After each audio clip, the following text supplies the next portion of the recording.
어머니 설거지 왜 안 끝났어요? 손님들 오기 전에 빨리 좀 해요. 35살 며느리의 날카로운 목소리가 주방을 가득 채웠습니다.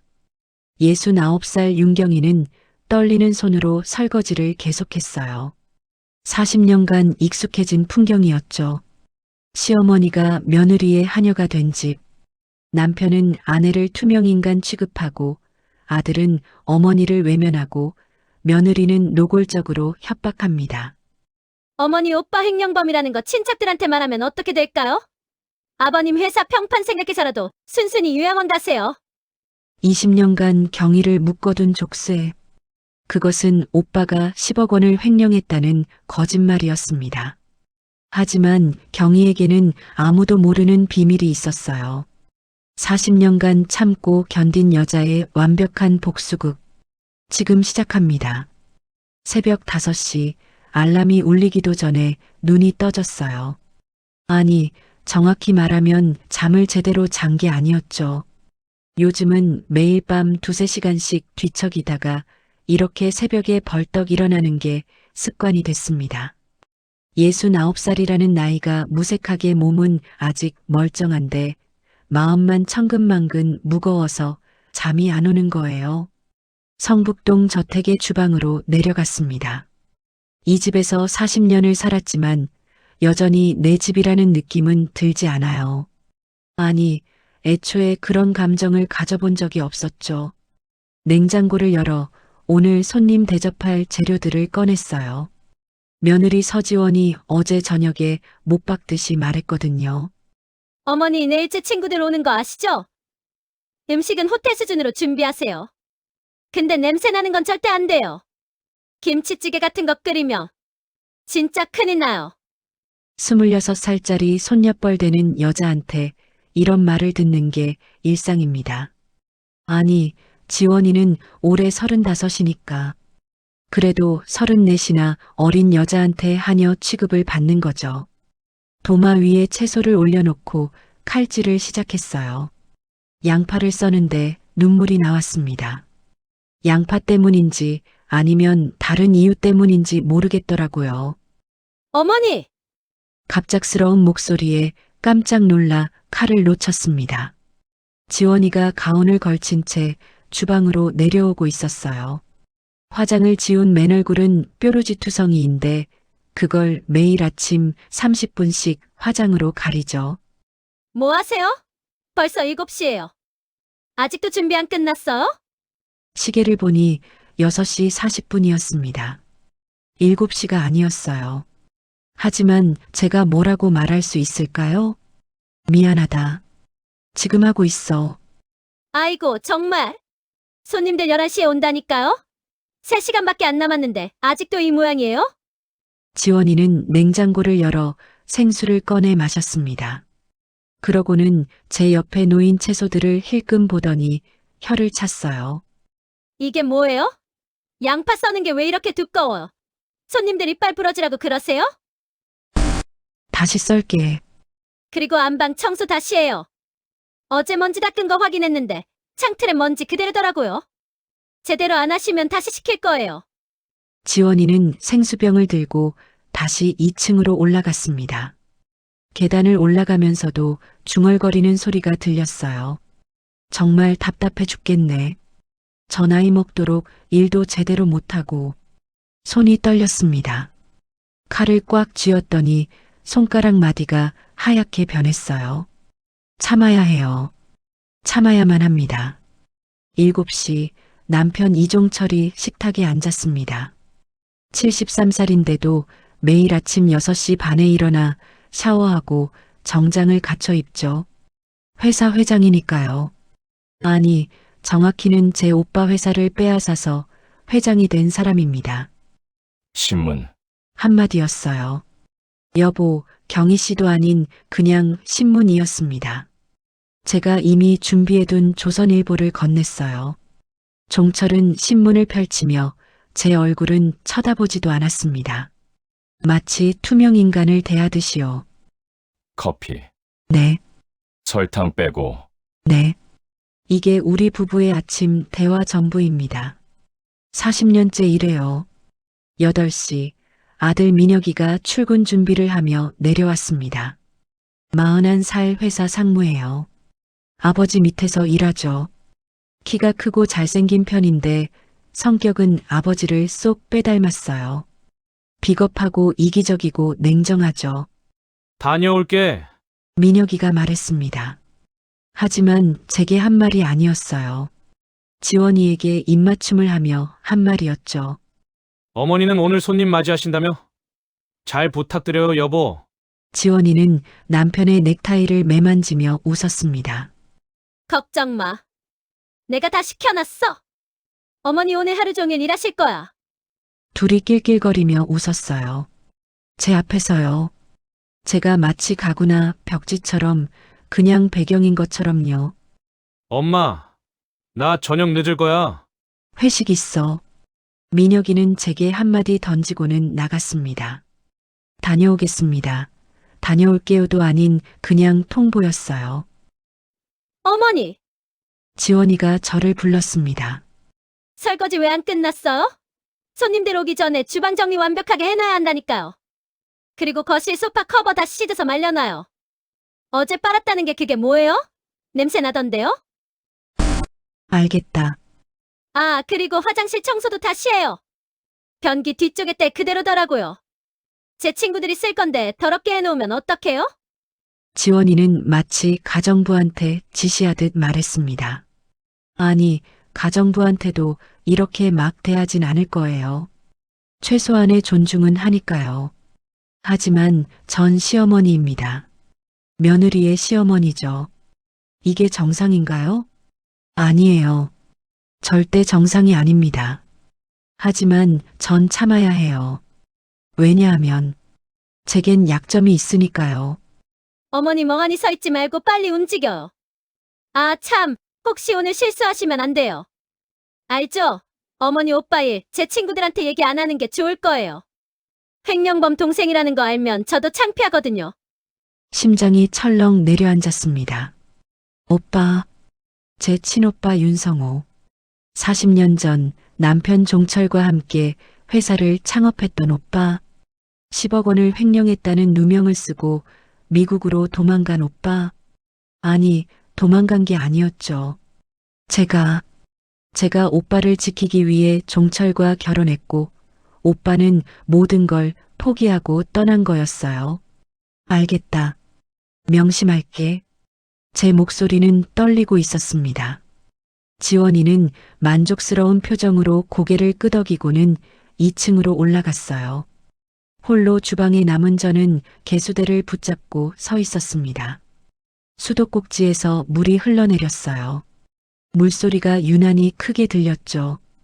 거울에 비친 제 얼굴을 봤습니다. 69살. 백발이 성성하고 주름이 깊게 패인 얼굴. 하지만 눈빛만은 아직 살아있었어요. 이 눈빛 속에는 40년간 쌓인 분노가 꿈틀거리고 있었습니다. 하지만 아직은 아니에요. 아직은 참아야 해요. 조금만 더 참으면 모든 게 끝날 겁니다. 11시 지원이의 친구들이 도착했습니다. 3명의 여자들이 명품 가방을 들고 현관으로 들어왔어요. 샤넬, 에르메스, 루이비통. 가방 하나에 1,000만 원은 좋게 넘는 것들이죠. 언니, 오랜만이야. 와, 집 진짜 크다. 성북동이면 여기 땅값 장난 아니잖아. 지원이는 친구들을 거실로 안내하며 자랑스럽게 웃었습니다. 그러게. 시아버님이 건설회사 회장이셨어. 이 집도 한 20억은 할걸? 전 주방에서 과일을 깎고 있었어요. 손님 접대용 과일 플레이팅이죠. 샤인머스켓, 멜론, 딸기를 정성스럽게 담았습니다. 어머니, 과일 아직 안 나왔어요?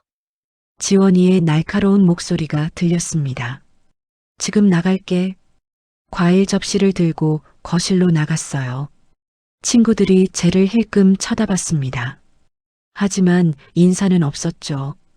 지원이가 소개도 안 했으니까요. 여기 놓고 가세요. 아, 그리고 커피 내오세요. 아메리카노 4잔이요. 얼음 많이 넣고요. 알겠어. 다시 주방으로 돌아와 커피를 내렸습니다.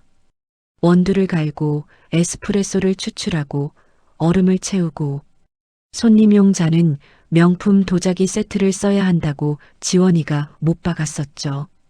커피를 내오는데 친구 하나가 물었습니다. 근데 저분이 시어머니세요? 네, 그렇죠? 지원이는 대수롭지 않게 대답했어요. 헐, 완전 하녀처럼 부리시네요? 뭐 할 일이 없으셔서요. 집에서 노시는 것보다 이렇게 움직이시는 게 건강에도 좋잖아요.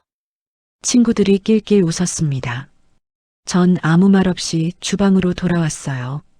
심장이 두근거렸습니다. 분노 때문인지 수치심 때문인지 구분이 안 됐죠. 오후 2시 손님들이 점심을 먹겠다고 했습니다. 지원이가 주방으로 와서 메뉴를 지시했어요. 파스타 해주세요. 크림 파스타요. 새우 듬뿍 넣고, 그리고 샐러드도 만들고요. 드레싱은 발사믹으로요. 그래 알았다. 아, 근데 마늘 냄새 나면 안 돼요. 알죠? 마늘 절대 넣지 마세요. 마늘 없이 크림 파스타를 만들라고요? 맛이 제대로 날 리가 없죠. 하지만 전 고개를 끄덕였습니다. 1시간 동안 주방에서 요리를 했어요. 파스타 면을 삶고 크림 소스를 만들고 새우를 볶고 샐러드를 준비했습니다. 접시에 정성스럽게 담아 거실로 나갔죠. 우와, 맛있어 보인다. 친구들이 환호했습니다. 하지만 지원이는 포크로 파스타를 조금 먹더니 미간을 찌푸렸어요. 어머니, 이거 좀 싱거운데요? 소금 더 줄까? 아니요, 됐어요. 그냥 먹을게요. 지원이는 친구들 앞에서 불만 가득한 표정을 지었습니다. 마치 우리 시어머니 요리 실력이 이 모양이에요라고 말하는 것 같았죠. 전 다시 주방으로 돌아왔어요. 설거지를 하며 눈물을 삼켰습니다. 오후 4시 손님들이 돌아갔습니다. 지원이는 현관까지 배웅하고 돌아오더니 곧바로 소파에 누웠어요. 어머니 설거지 다 했어요? 그래, 그럼 빨래 좀 개세요. 세탁기 돌린 거 있어요. 알겠다. 아, 그리고 저녁은 간단하게 해주세요. 전 피곤해서 일찍 잘 거예요. 지원이는 휴대폰을 보며 웃고 있었습니다. 아마 친구들과 메시지를 주고받는 모양이었죠. 전 다용도실로 가서 빨래를 꺼냈어요. 지원이의 속옷, 민혁이의 와이셔츠, 종철의 잠옷. 하나하나 개면서 생각했습니다. 언제까지 이렇게 살아야 하나. 저녁 6시 종철이 퇴근했습니다. 민혁이는 회식이라고 했으니 안 올 거예요. 식탁에는 된장찌개, 김치, 생선구이가 차려져 있었습니다. 종철은 한마디 말도 없이 밥을 먹기 시작했죠. 전 건너편에 앉아 있었지만 그는 제 얼굴을 한 번도 쳐다보지 않았어요. 내일 골프가. 네, 준비해놔. 네. 이게 전부였습니다. 대화가 아니라 명령과 복종이죠. 식사가 끝나고 종철은 서재로 들어갔습니다. 지원이는 방으로 올라갔고요. 전 홀로 설거지를 하며 창밖을 봤어요. 어둠이 내리고 있었습니다. 밤 10시 모두가 잠든 시간. 전 조용히 서재로 들어갔습니다. 서재 책장 뒤에 숨겨둔 금고를 열었어요. 비밀번호는 제 외할머니 생신이었습니다. 아무도 모르는 숫자죠. 금고 안에는 2개의 봉투가 들어 있었습니다. 첫 번째 봉투를 꺼냈어요. 안에는 청송 인베스트먼트 명의의 주식 보유 증명서가 들어 있었습니다. 보유 주식 대한건설 주식회사 지분 52%, 실소유주 윤경희, 이게 바로 제 비밀이었습니다. 30년 전부터 조금씩 사모은 주식들이죠. 종철의 회사가 3번이나 부도 위기에 처했을 때 익명의 투자자로 돈을 넣어준 게 바로 저였어요. 외할머니가 남겨주신 유산이 있었거든요. 강남 땅 몇 필지. 그걸 팔아서 주식을 샀죠. 2번째 봉투를 꺼냈습니다. 손이 떨렸어요. 이 봉투 안에는 40년 전 서류가 들어 있었습니다. 횡령 혐의자 윤성호. 횡령 금액 10억 원 하지만 이 서류들은 모두 조작된 거였어요. 제가 이제야 알게 된 진실이죠. 플래시백이 시작됐습니다. 40년 전 29살의 저는 오빠의 사무실에서 일하고 있었어요. 오빠 윤성호는 35살이었고 절친한 친구 이종철과 함께 건설회사를 창업했습니다. 지분은 5대5로 나눴죠. 그런데 어느 날 회사 계좌에서 10억 원이 사라졌습니다. 모든 증거가 오빠를 가리켰어요. 통장 거래 내역에 오빠 명의가 찍혀 있었고 도장도 오빠 것이었습니다. 그때 종철이 저를 찾아왔어요. 경희 씨, 성우 형이 10억을 횡령했어요. 하지만 난 형을 감옥에 보내고 싶지 않아요. 그럼 어떻게? 저와 결혼해 주세요. 그럼 이 일을 덮어드리죠. 성우 형은 회사 지분을 모두 저에게 넘기고 조용히 물러나시면 됩니다. 전 울면서 고개를 끄덕였습니다. 오빠를 지키기 위해서였죠. 오빠는 모든 지분을 종철에게 넘기고 미국으로 떠났어요.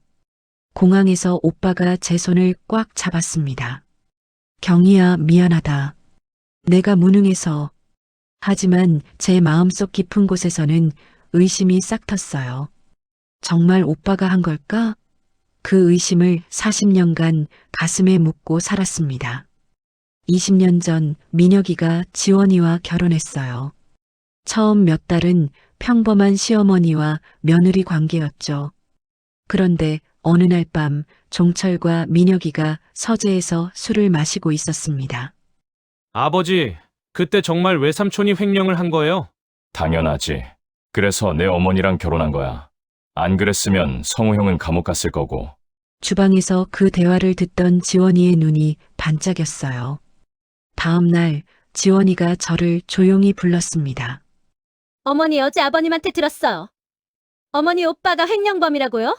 제 얼굴이 굳었습니다. 어머니가 오빠 때문에 아버님이랑 결혼한 거였네요? 완전 꿀이네요. 그날부터 모든 게 달라졌어요. 지원이는 더 이상 저를 시어머니로 대하지 않았습니다. 어머니 설거지해요. 빨래도 개야죠. 친척들한테 어머니 오빠 이야기하면 안 되겠죠? 횡령범 동생이라는 거 알면 창피하실 테니까요. 지원아, 제발. 뭐가 제발이에요? 어머니 오빠가 10억 훔친 건 사실이잖아요. 만약에 제가 이 사실을 친척들한테 말하면 어떻게 될까요? 회사 거래처들한테 소문 퍼뜨리면요? 그건 협박이었어요. 노골적인 협박이었죠. 20년간 그렇게 살았습니다. 금고 문을 닫으며 생각했어요. 이제 진실을 밝혀야 해. 3일 후 저녁 식탁에는 4사람이 앉아 있었습니다.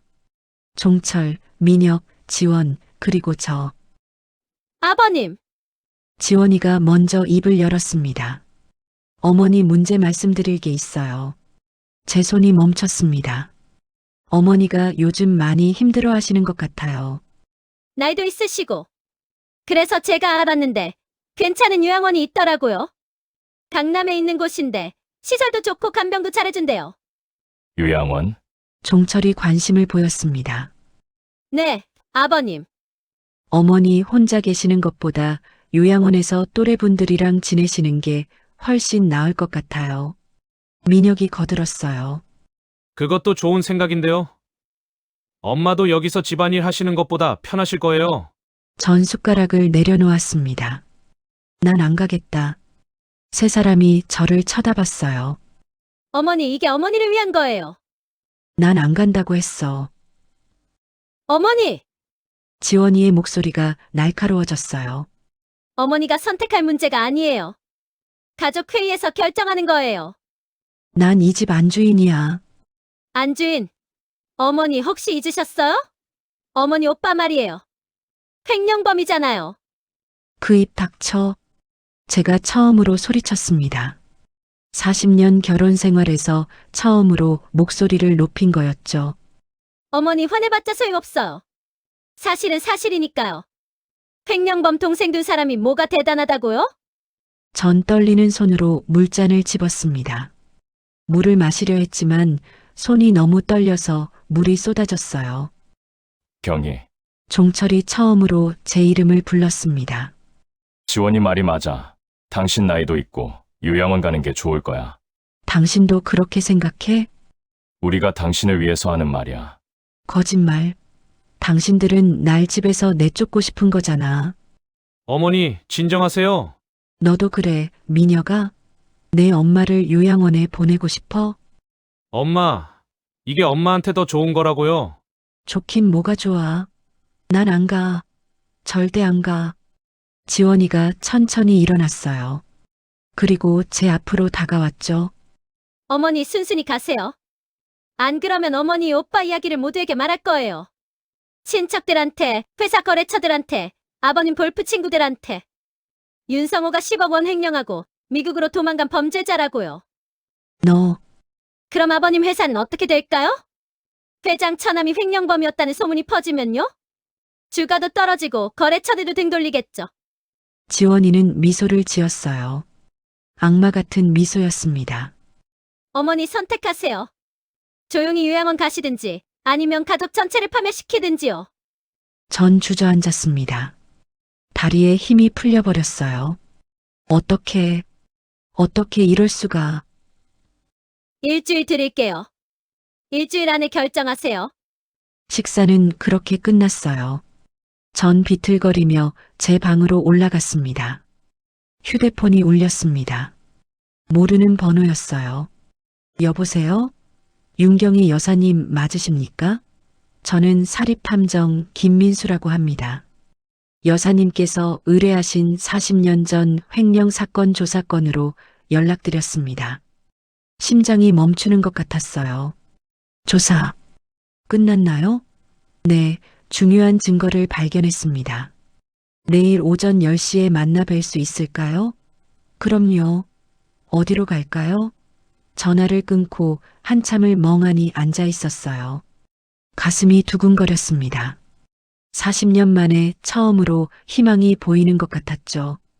다음 날 오전 10시 강남 탐정 사무실. 김민수 탐정이 두툼한 파일을 책상 위에 올려놓았습니다. 여사님 앉으세요. 40년 전 그 횡령 사건 조작이었습니다. 정말요? 네. 이종철 씨가 당시 문서 위조 전문가를 고용한 기록을 찾았어요. 탐정이 파일을 펼쳤습니다. 오래된 은행 거래 내역서였어요. 여기 보시면 이종철 씨가 박철수라는 사람한테 500만 원을 송금한 기록이 있습니다. 그 박철수가 바로 문서 위조범이었어요. 지금은 70대 노인인데요. 양심의 가책에 시달리다가 모든 걸 기록해뒀다고 하더군요. 탐정이 녹음기를 꺼냈어요. 이게 그 사람 진술입니다. 재생 버튼을 눌렀습니다. 이종철이란 사람이 날 찾아왔어요. 40년 전 일입니다. 윤성호 씨 도장이랑 서명을 흉내 내달라고 하더군요. 횡령 증거를 만들어야 한다고 500만 원을 받았습니다. 양심의 가책이 됐지만 돈이 필요했어요. 그래서 도장을 위조하고 서명을 흉내냈습니다. 통장 거래 내역도 조작했고요. 미안합니다. 정말 미안합니다. 전손으로 입을 막았어요. 눈물이 주르르 흘러내렸습니다. 그럼 우리 오빠는 완전히 무고한 피해자였습니다. 이종철 씨가 동업자를 몰아내고 회사를 독차지하려고 모든 걸 꾸민 겁니다. 그리고 여사님과 결혼해서 혹시 모를 문제를 봉쇄한 거죠. 전 온몸이 떨렸어요. 이 증거들로 뭘 할 수 있나요? 형사고소 가능합니다. 사기죄, 문서 위조죄, 협박죄까지요. 공소시효는 지났지만 민사상 손해배상 청구는 가능합니다. 그리고 한 가지 더 있습니다. 여사님께서 소유하고 계신 청송 인베스트먼트 명의 주식권요. 그게 대한건설 지분 52%라고 들었습니다. 그럼 여사님이 최대주주시잖아요. 회사 경영권을 행사하실 수 있습니다. 이사회를 소집하고 대표이사를 해임하고 새로운 경영진을 임명할 수 있어요. 전 탐정을 똑바로 쳐다봤어요. 정말요? 네, 법적으로 완전히 가능합니다. 집으로 돌아오는 길, 전 택시 안에서 멍하니 창밖을 봤어요. 40년간 쌓인 거짓말들이 무너지고 있었습니다. 오빠는 횡령범이 아니었어요. 종철이 모든 걸 조작한 거였죠. 제 결혼은 사랑이 아니라 협박이었어요. 하지만 이제 열쇠를 찾았어요. 전 휴대폰을 꺼내 미국에 있는 오빠에게 전화를 걸었습니다. 15년 만에 통화였어요. 여보세요? 오빠, 나야 경희야. 경희야? 경희야. 오빠 미안해. 늦었지만 이제 진실을 알았어. 40년 전 그 일 오빠가 안 한 거 맞지? 오빠가 한참 침묵하더니 울먹이는 목소리로 말했어요. 경희야, 난 정말 안 했어. 종철이가 다 꾸민 거였어. 날 몰아내고 회사를 차지하려고. 그리고 너를. 알아, 오빠. 이제 다 알아. 이제 다 끝낼 거야. 경희야. 오빠 기다려. 곧 오빠 명예를 회복시켜 줄게. 그리고 오빠 회사도 돌려줄게. 전화를 끊고 전 주먹을 꽉 쥐었어요. 이제 전쟁이 시작됩니다. 3주가 지났습니다. 그 3주 동안 전 조용히 준비했어요. 낮에는 여전히 지원이의 하녀 노릇을 했습니다.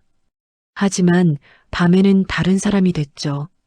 변호사를 만나고 회계사를 만나고 회사 이사진들과 비밀리에 접촉했어요. 여사님, 이사회 소집 준비가 완료됐습니다. 변호사 김지훈이 말했어요. 언제로 잡았나요? 이번 주 금요일 오전 10시입니다. 금요일 아침 전 일찍 일어났습니다. 옷장에서 새로 맞춘 검은색 정장을 꺼냈어요. 진주 목걸이와 귀걸이도 꺼냈죠. 거울 앞에 섰습니다. 40년 만에 제대로 화장을 했어요. 백발을 단정히 빗어 올렸고 립스틱을 발랐습니다. 69살이지만 당당했습니다. 회사 건물 앞에 도착했을 때는 9시 반이었습니다. 김지훈 변호사가 로비에서 기다리고 있었어요. 여사님, 준비되셨습니까? 네. 우리는 엘리베이터를 타고 15층으로 올라갔습니다. 이사회의실이 있는 층이었죠. 이사회의실 문을 열었어요. 긴 테이블에 이사진들이 앉아 있었습니다. 그리고 상석에는 종철과 민혁이 앉아 있었어요. 당신이 여기 왜? 종철이 벌떡 일어났습니다. 전 아무 말 없이 테이블 끝으로 걸어갔어요. 종철의 맞은편 상석이었죠. 의자를 빼고 앉았습니다. 지금 뭐 하는 거야? 김지훈 변호사가 프로젝터를 켰습니다. 화면에 청송 인베스트먼트 주식 보유 현황이 떴어요. 보유 주식 대한건설 주식회사. 지분율 52%. 실소유주 윤경희 이사회의실이 조용해졌습니다. 종철의 얼굴이 새하얗게 변했어요. 이게 무슨... 안녕하세요, 여러분. 저는 윤경희입니다. 오늘부터 이 회사의 회장으로서 이사회를 주재하겠습니다. 이사 한 명이 조심스럽게 손을 들었습니다. 윤경희 여사님이 최대 주주이셨습니까? 네, 30년 전부터요. 제 외할머니 유산으로 강남 땅 몇 필지를 팔아서 30년간 조금씩 사모았어요.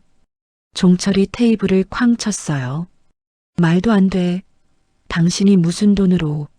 당신 회사가 3번 부도 위기 겪을 때마다 돈 넣어준 게 바로 저예요. 종철은 의자에 주저앉았어요. 전 김지훈 변호사에게 고개를 끄덕였어요. 변호사가 두 번째 화면을 띄웠습니다. 문서 위조 증거. 증인 박철수. 일시 1985년 3월. 의뢰인 이종철이게 뭐야? 40년 전 당신은 제 오빠를 횡령범으로 몰았어요. 회사를 독차지하려고 모든 증거를 조작했죠. 여기 위조범 진술서가 있어요. 화면에 은행 거래 내역이 떴어요. 이종철에서 박철수로 500만 원 송금. 이 사진들이 웅성거리기 시작했습니다. 당신은 제 오빠를 범죄자로 만들었어요. 그리고 저를 협박해서 결혼했죠. 40년간 전 당신 하녀였어요. 하지만 이제 진실을 알았어요. 전 이 사진들을 둘러봤어요. 오늘 이사회 안건은 간단해요. 이종철 대표이사 해임건과 이민혁 상무직위 박탈건입니다. 찬성하시는 분? 1명, 2명, 3명. 결국 10명 모두가 손을 들었습니다. 가결됐습니다. 오늘부로 이종철 씨는 대표이사에서 해임되고 이민혁 씨는 상무직위를 박탈당합니다. 그리고 저 윤경이가 신임 대표이사로 취임합니다. 전 의사봉을 두드렸어요. 박수 소리가 터져 나왔습니다. 그날 저녁 집으로 돌아왔을 때는 8시였습니다. 현관문을 열자 지원이가 달려왔어요. 어머니, 무슨 일이에요? 아버님이랑 오빠가 완전 난리예요. 회사에서 무슨 일이 있었대요? 전 가방을 내려놓고 거실로 걸어갔어요. 종철과 민혁이 소파에 앉아 있었죠. 둘 다 망연자실한 표정이었습니다. 설명 좀 하시죠. 제가 말했어요. 어머니가 최대 주주였다는 게 사실이에요? 지원이가 물었습니다. 응, 사실이야. 너희들이 날 협박했잖아. 20년 동안 제 오빠가 횡령범이라는 거짓말로요. 하지만 이제 그게 거짓말이란 걸 증명했어. 종철이 모든 걸 조작한 거였거든. 어머니, 이제부터 이 집은 내가 주인이야. 당신들은 이틀 안에 나가. 뭐라고요? 지원이 소리쳤어요. 이 집도 원래 내 거야. 외할머니 유산으로 내가 산 거거든. 종철 명의로 등기해줬던 건데 내일 내 명의로 환원할 거야. 종철이 벌떡 일어났어요. 당신, 정말 이럴 거야? 우리 40년 부부잖아. 거짓말 위에 세워진 40년이었어. 당신은 내 오빠를 범죄자로 만들었어. 그리고 날 협박해서 결혼했지. 40년간 하녀처럼 부렸고 이제 끝이야. 지원이가 울고불고 난리를 쳤습니다. 이게 말이 돼요? 제가 15년을 이 집에서 살았는데 공짜로 얹혀 산 거지. 20년 동안 날 노예처럼 부리면서 말이야. 민혁이 무릎을 꿇었어요. 엄마, 제발. 난 몰랐어요. 넌 알고도 날 도와주지 않았어. 내 마누라가 날 노예처럼 부릴 때 넌 외면했잖아. 이틀 동안 집은 난장판이었어요. 마지막 날 경비원들이 와서 지켜보는 가운데 세 사람은 짐을 쌌습니다. 지원이가 커튼을 뜯으려 했어요. 이거 제가 산 거예요. 영수증 있어? 없으면 절도야. 종철은 낡은 여행 가방을 끌며 중얼거렸습니다. 내가 평생 번 돈으로 키운 회사인데 내 오빠 회사를 훔친 거잖아. 그리고 회사가 망할 뻔했을 때 누가 살렸는지 잊었어? 현관 앞에서 지원이가 마지막으로 독을 뱉었습니다. 어머니, 후회할 거예요. 혼자 늙어서 외롭게 죽을 거예요. 전 지원을 똑바로 쳐다봤어요. 20년 동안 집 잘 지켜줘서 고마워. 덕분에 내 집 관리 잘 됐네.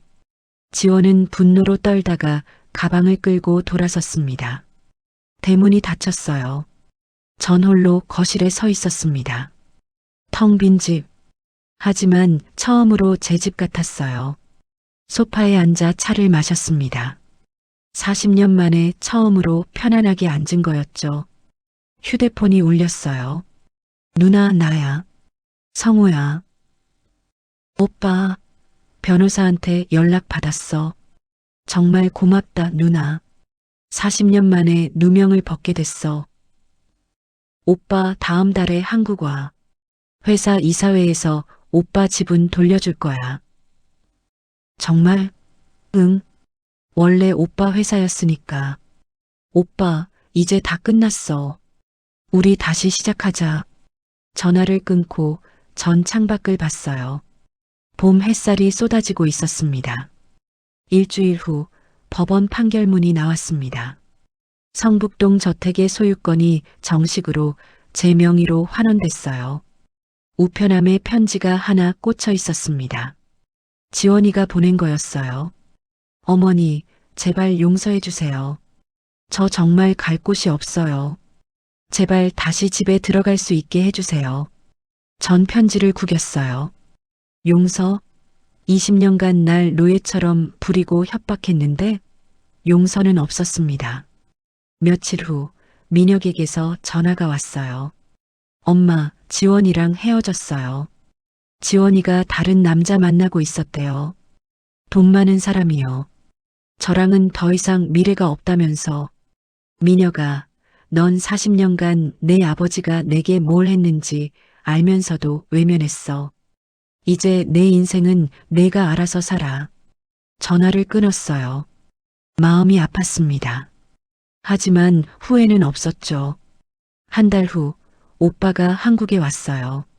인천공항에서 오빠를 만났을 때 눈물이 났습니다. 오빠, 경희야. 40년 만에 재회였어요. 우리는 한참을 울었습니다. 다음 날 회사 이사회가 열렸어요. 전 공식적으로 오빠의 명예를 회복시켰습니다. 40년 전 윤성호 이사는 횡령 혐의를 받았습니다. 하지만 그건 모두 조작된 거였어요. 진짜 범인은 이종철이었습니다. 오늘부로 윤성호 이사의 명예를 회복하고 원래 지분 50%를 돌려드립니다. 박수가 터져 나왔습니다. 감사합니다. 40년간 정말 길었습니다. 이제 제 누이 동생과 함께 회사를 다시 일으켜 세우겠습니다. 그날 저녁 오빠와 저는 성북동 저택에서 저녁을 먹었어요. 경희야, 이 집 정말 좋다. 그치? 우리 외할머니가 남겨주신 덕분이야. 외할머니 돌아가시기 전에 뭐라고 하셨지? 강한 여자가 되라고 하셨어. 오빠가 제 손을 잡았어요. 넌 정말 강한 여자야, 경희야. 40년을 참았잖아. 참은 게 아니라 준비한 거야, 오빠. 며칠 후 종철에게서 편지가 왔어요. 경희, 미안합니다. 정말 미안해요. 내가 젊었을 때 욕심이 너무 많았어요. 40년간 당신을 학대한 것도 죄책감 때문이었어요. 이제 나는 모든 걸 잃었습니다. 하지만 당연한 벌이에요. 제발 부디 행복하세요. 전 편지를 읽고 불에 태웠어요. 미안하다고 용서되는 건 아니니까요. 어느 날 아침 민혁이 찾아왔습니다. 엄마, 그냥 엄마 얼굴 보고 싶어서요. 민혁은 많이 초췌해져 있었어요. 들어와. 차나 마시고 가. 거실로 들어온 민혁은 어색하게 소파에 앉았습니다. 요즘 뭐하니? 작은 회사에서 일해요. 영업직이요. 엄마, 전 정말 후회해요. 제가 엄마한테 너무 못했어요. 민혁의 눈에서 눈물이 떨어졌어요. 엄마, 제발 용서해 주세요. 민혁아, 용서는 시간이 필요해. 지금 당장은 안 돼. 알아요. 기다릴게요. 민혁이 나간 후 전 한참을 창밖을 봤어요. 용서할 수 있을까요? 모르겠습니다. 4개월이 지났습니다. 이제 저는 대한건설의 회장으로서 매일 출근해요. 오빈은 부회장으로 일하고 있죠. 회사는 새로운 전성기를 맞이하고 있습니다. 제가 새로운 경영 방침을 도입했거든요. 직원 복지 향상, 투명한 회계, 윤리 경영. 올 분기 매출이 전년 대비 30% 증가했습니다. 어느 날 아침 회사에 도착했을 때는 9시였어요. 직원들이 허리 숙여 인사했습니다. 회장님, 안녕하십니까? 그래, 다들 수고하네. 전용 엘리베이터를 타고 15층으로 올라갔어요. 비서 김미영이 오늘 일정을 브리핑했습니다. 10시에 신규 프로젝트 회의 있으시고요. 오후 2시에는 거래처 미팅 있으십니다. 회장실에 들어가 책상에 앉았어요. 창밖으로 서울 시내가 한눈에 보였습니다. 69살. 대부분의 사람들은 이 나이면 은퇴하죠. 하지만 전 이제 시작이에요. 휴대폰에 문자가 왔어요. 오빠였습니다. 경희야, 오늘 저녁에 외할머니 산소 다녀올까? 좋은 소식 전해드려야지. 전 미소 지으며 답장을 보냈어요. 그래, 오빠. 같이 가자. 창밖을 바라보며 생각했습니다. 외할머니께서 남겨주신 유산. 그건 단순히 땅이나 돈이 아니었어요.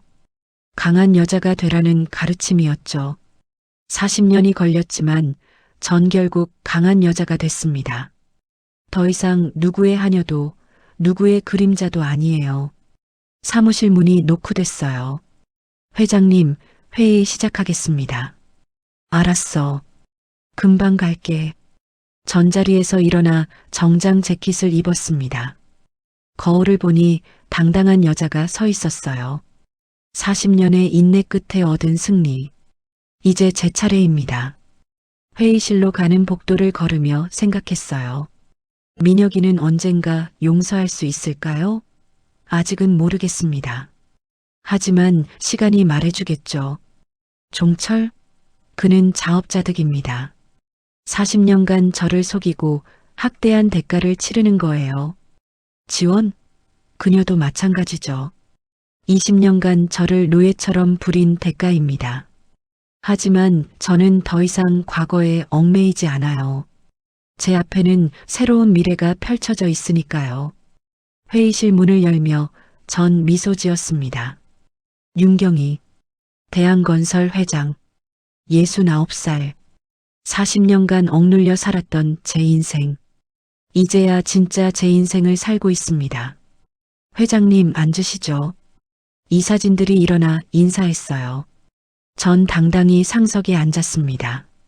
더 이상 누구 눈치도 보지 않아요. 그럼 회의 시작하겠습니다. 제 목소리는 힘이 있었어요. 40년간 숨겨왔던 진짜 제 모습이었죠. 창밖으로 햇살이 쏟아져 들어왔습니다. 따뜻했어요. 69살. 하지만 제 진짜 인생은 이제 시작입니다.